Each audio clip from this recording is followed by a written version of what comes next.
Welcome to Real Tech, Real Talk, a podcast from cxpose.tech. Today, we're exploring how AI and social media are transforming our holiday traditions. Joining me is Sascha, the head of media studies at Thammasat University in Bangkok, Thailand, whose thought-provoking article about holiday cheer and hyper-reality fatigue kind of caught my attention. Let's dive in and get real about the future of festivities in our digital world.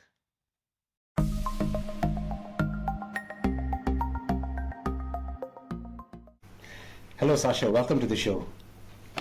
Hi, thank you for having me. So let's begin with a little bit about your journey in the academic field and your current role at Thammasat University in Bangkok. Okay, sure. So right now I serve as the head of media studies at Thammasat at the Faculty of Journalism and Mass Communication. So we are focusing on all things communication, marketing, PR, all those things. I'm like the digital guy, so I do all things digital, new media studies, digital transformation, all those things. That also includes latest trends, of course, such as, in this case, of course, AI, for example. So always trying to stay up to date and research in this area. We started an AI and communications lab at Thammasat to figure out like how does AI influence communication, for example. And of course, also trying to prepare our students for the future. Right. Thanks for the intro, Sascha. So today we are diving into a compelling exploration of the media's profound influence on our holiday experiences. We'll be discussing your recent LinkedIn article, Holiday Cheer and Hyper-Reality Fatigue, Why Media Shapes More Than Our Traditions, which I feel offers a critical lens on how digital narratives are transforming our cultural celebrations. For our viewers, I'll leave the link of the article in the description for your reading pleasure. So, in an era where digital artifacts have become our primary storytellers and our holiday memories are increasingly defined by pixels and filters, if you like, rather than lived experiences. So in this instance, what's fascinating is how the rise of social media has changed the way we experience and share holiday moments. So do you think we're spending more time capturing moments than actually living them? That's a very good question. That's a question we also discuss in class a lot. There's actually a concept in media studies that talks about we're living in something we call hyper-reality right now, which means like you don't really know what is real, what is not real. It's like, the lines are blurred, because we all know like what we see on social media might not be 100% true, but in our heads we're still like, wow, this is so cool, oh my god. So I think we can definitely say that we will live more on social media right now, and that social media kind of like redefined like what it means to actually live, be on holidays, for example, because you're not only experiencing things for yourself, you're also experiencing it for your audience. Sounds kind of weird, like you should be on holidays or you should be doing things because you like them, but you're also thinking about who's going to see it later and how are they going to react to it. So it definitely influences that, and I think there's kind of like an expectation that goes along with it, that you're expected to share what you're doing, you're expected to share who you are and like where you're at and things like this. And that leads me to one thing I discuss with my students a lot. There's like this concept of like we're in a global village, so to speak. So meaning while we have access to like everybody and you can communicate with everyone, yet we're still like very far apart, of course.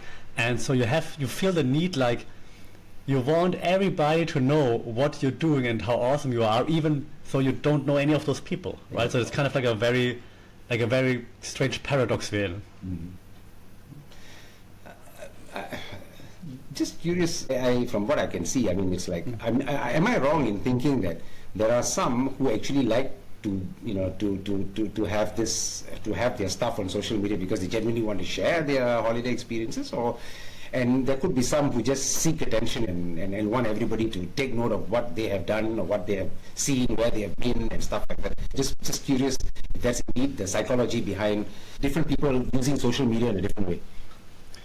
Yeah, I agree, but I think no matter like how far removed you are from like this attention-seeking attitude, even if like you and I, for example, I would assume that we're not like necessarily longing for attention of like strangers, but I also think before we post something, we're like, does it look good? Right? So even though like, even me, like as someone, done, right? Yeah.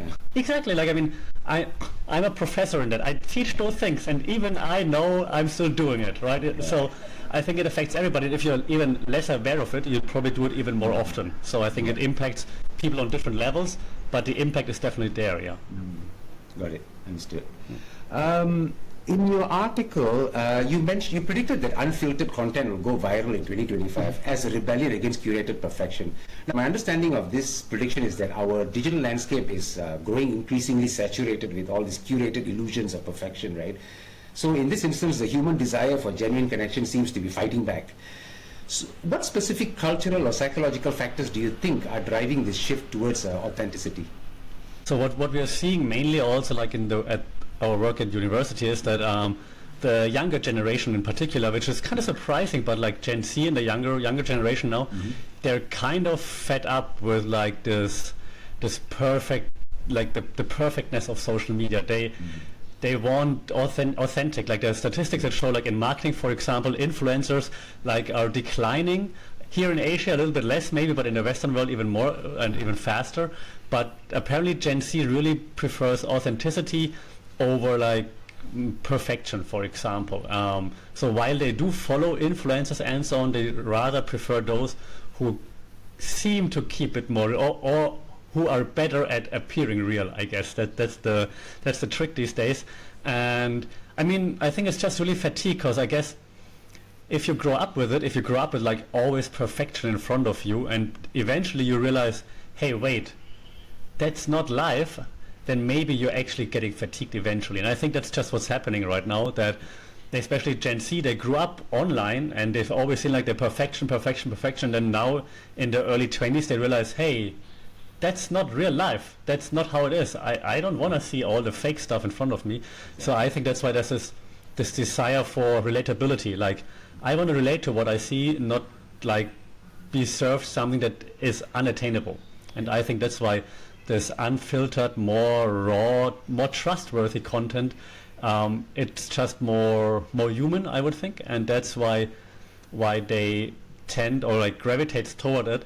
And the last thing that we actually like also discuss in one of my classes, and I ask students like, you guys, you're the ones right now, why do you like turn towards this authentic content rather than like the Kardashian content, for example? And they then actually said like, yeah, right now like there are like trends happening even on TikTok and whatnot. It's like de-influencing or anti-aesthetic, just because we're sick of it. So they're like, just because we're sick of all the perfection, we're making other stuff trend right now. So I think that's just very interesting to note.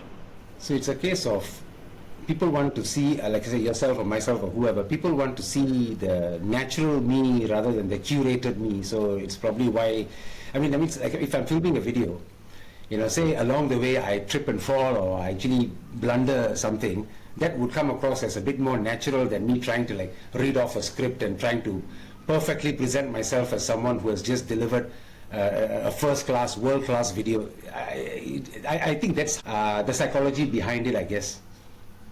Yeah, I completely agree. And I mean, like I said, like we, but also like the younger generation, they're used to like seeing perfect rehearsed videos, clips that have been like practiced 1,000 times, those viral TikTok dances that have been practiced like to no extent, and eventually they're just sick of it.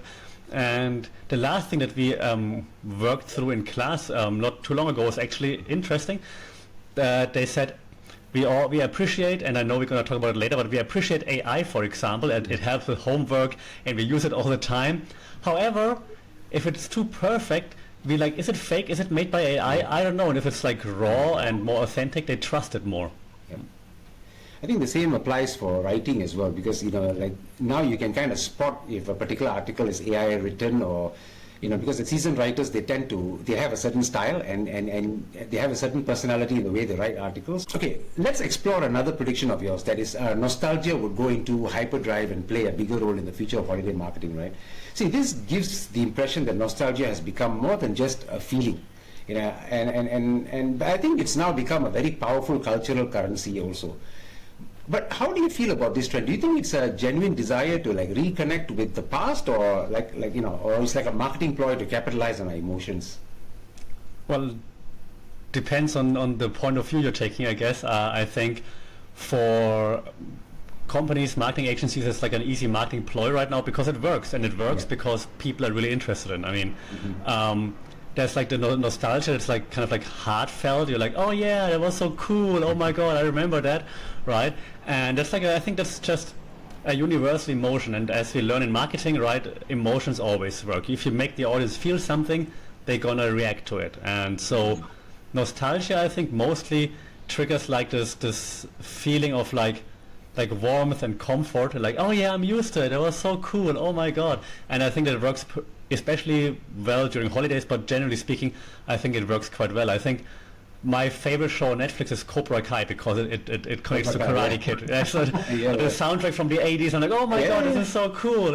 And it just works. And of course, it's also easy because if you're, as a production company, as a PR agency, using something that's already there, that's already established, you don't have to create something new. You just use it, you repackage it, and then you push it out again.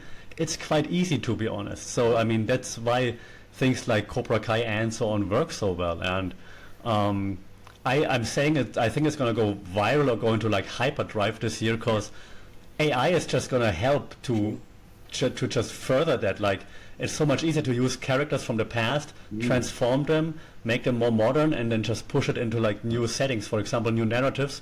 So combining like those childhood memories, the music like in Cobra Kai, the 80s rock songs and so on, with then a new story is going to be just easier than ever, I think. And the last thing I'm thinking is, like, when I thought about like the nostalgia part in my article, I was like, yeah, so that all makes sense what I just said, I hope. But if I'm honest, if I think about myself, it's really more like you're missing or you're longing for like the past, because in your mind the past always seems better, right? Back then I didn't have those problems, back then this wasn't an issue, back then there wasn't this precedent, whatever might offend you, right? But like nostalgia means good old times. And I think that's why it works so well, because it reminds us of like when we didn't have as many problems, and that's why we're so drawn to it.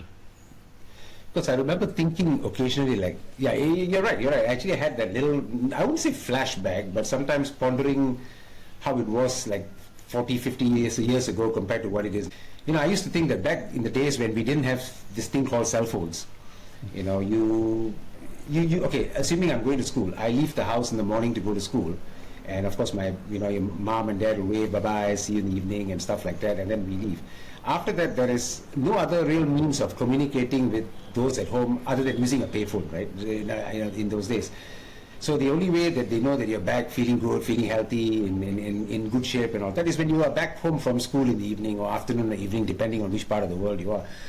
And life was quite simple back then. There was, I mean, there are stress and all that stuff, but I suppose it wasn't as bad as now with things moving so quickly and before you could blink, something changes, right? So back then it used to be very simple. So yeah, there are times that you tend to wonder, what would I give for 30 years ago when life was so much more simple with very little, but we still lived a very simple and relatively, I wouldn't say worry-free, but less stressful life, I would say.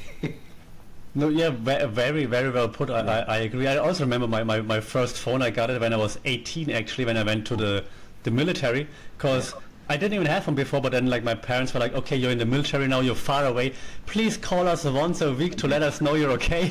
So that's when I got my first phone. And it's funny because when you talk about phones, right, just very briefly, but back in the day, you're like, oh my god, I have this ringtone. Do you remember this? You have like different ringtones and you download ringtones, and now you're like, oh god, I mute my phone. I don't even hear when anyone calls me anymore because I'm so annoyed by it.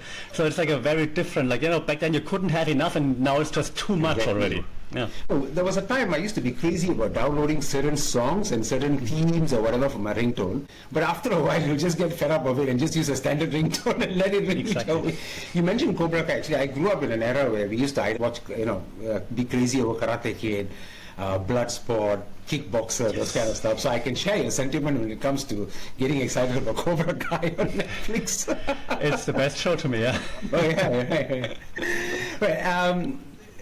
Talking about past and present, right? Now, we're now in a world where attention spans are shrinking fast, and this has radically kind of transformed our media content consumption into instantly digestible experiences. We want quick stuff, you see, which is why I find your observation on the shift towards bite-sized holiday content quite interesting.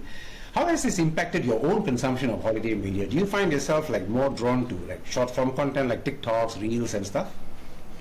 That's a good question. From a media professor's point of view, I agree with everything that you said. From a personal point of view, I try to make it a point to actually not partake too much. So I partake as much as like necessary, and I do, of course, I have Instagram, and when I'm in the train and I'm stuck in traffic, I do scroll a little, but I try not to, be too much into it. I don't follow anyone in particular. I try to consume more long-form content. So I'm a fan of like long-form podcasts, for example, or things like this right now. I like to listen to people that have something to say. But that probably shows my age. So I think that's like a different to Gen Z, who is clearly into the bite-sized content, who consumes way more content than me, for example, who's on the phone all the time. So I think there's a stark contrast there, which is also important to highlight, because it's so easy to say like, yeah, just I don't do it, and why do you do it, for example, right? But that's not how it works. Like, I mean, the media landscape evolves, like communication changes, so you have to go with it. You have to understand, why does Generation C, for example, communicate the way they do? Why do they consume this kind of content? You cannot just say it's bad content.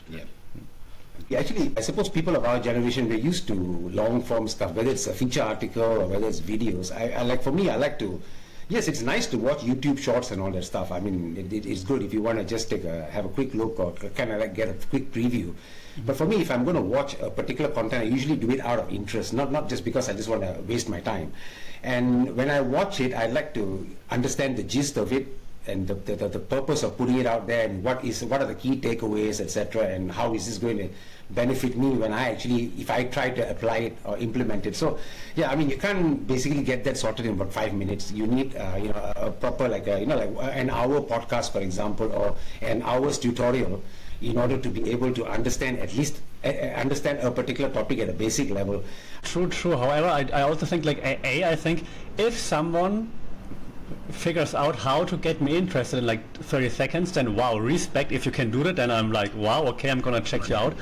And actually, while you were saying that, I just thought about it. Like, the first like kind of short form content I consumed was probably Twitter.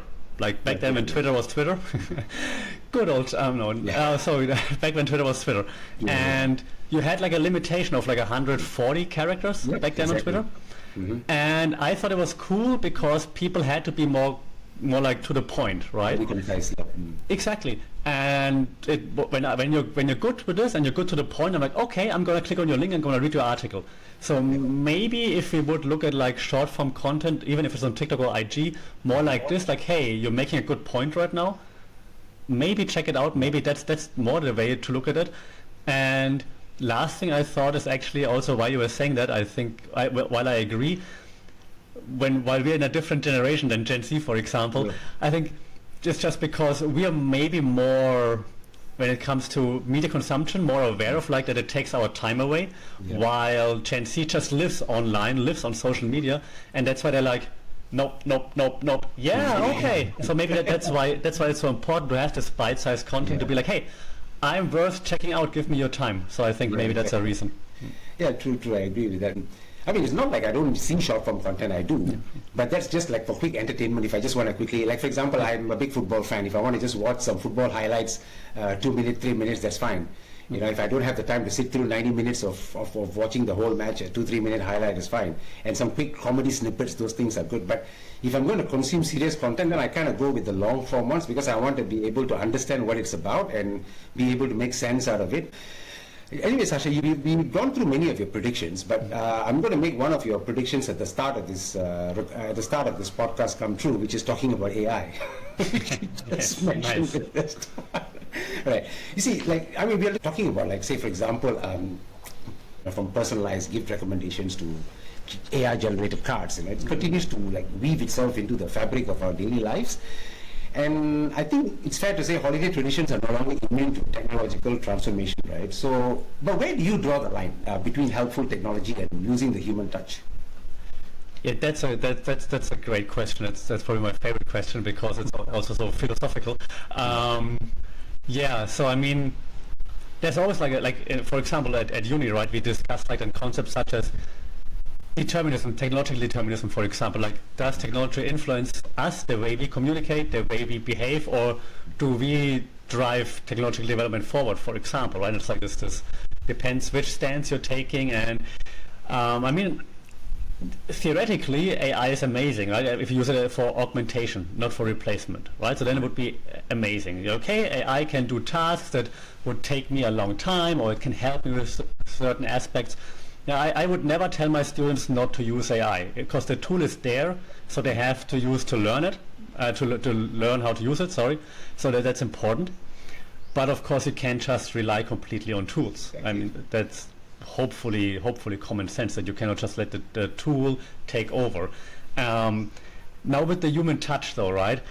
I actually asked ChatGPT about something similar before. I'm like, hey ChatGPT, like, what's your strength? Why will you not replace us, for example? That's what we asked in class live. Yeah. And then usually students and ChatGPT actually agreed. They said creativity is our strong. So that's what humans bring to the table, creativity. Yeah. And while it sounds cool, I kind of disagree a little bit. Just not because I think we're less creative. I think, no, hopefully humans are more creative. I just think that we don't appreciate creativity enough. I think we're satisfied with content, talking about content generation right now. We're satisfied with content that is not creative. We're satisfied with content on TikTok, for example, that's just, that's good enough to entertain us for 30 seconds. Yeah. And as long as we consume content that's just, and we're interacting with ads, for example, holiday ads or whatever, that are just meh, but we still interact with it, then there's no reason to actually bring the human creativity in there. And that's the problem I have with it. And then, of course, I mean, basic stuff that many people talk about, like it's convenience versus connection, right? Like, what do you prefer? Do you want to actually connect on a human level, or do you want to just pump it out? And we both probably, unfortunately, know the answer. What like many agencies would say in this regard: cheap and quick is better than like actually investing something. So I do think AI is like, I don't think it's like this scary thing that's going to take over. Even though right now, what's it called? Deep search, DeepSeek. DeepSeek, yeah, DeepSeek is like everywhere right now. So everyone's a bit scared.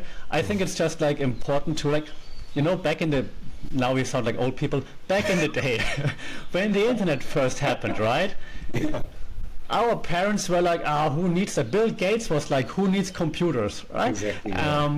So you have to learn to use it. But to go back to your initial philosophical question, the human touch. So I think as we have to, as consumers, we show more what we appreciate. If it's creativity, for example, we have to appreciate it. We have to be willing to actually look for it and not just mindlessly engage with AI content that is not great. Yeah, I suppose it serves a very good purpose to support what you're doing. Like, for example, it streamlines things a lot more, makes things easier for you, and it doesn't do your job for you. You can't expect it to do your work for you, because at the end of the day, you still need to be there to make sure that the work is the way it's supposed to be done and the way it's supposed to be put out. But at the end of the day, I think using AI to help you get things done a lot faster, a lot more efficiently, I think that works. I agree, and at the heart of the main question for me when it comes into condemning AI or how to use AI or how to like keep the human touches, and also always like the question, does in this case technology, AI, does it improve what you're doing? Like your holiday experience, the ad that you're running, does it help? Does it improve? Or is it just, pardon me, but lazy outsourcing because you don't want to do it? Yeah. And if you can find the answer there, then probably you know which way to go, I think.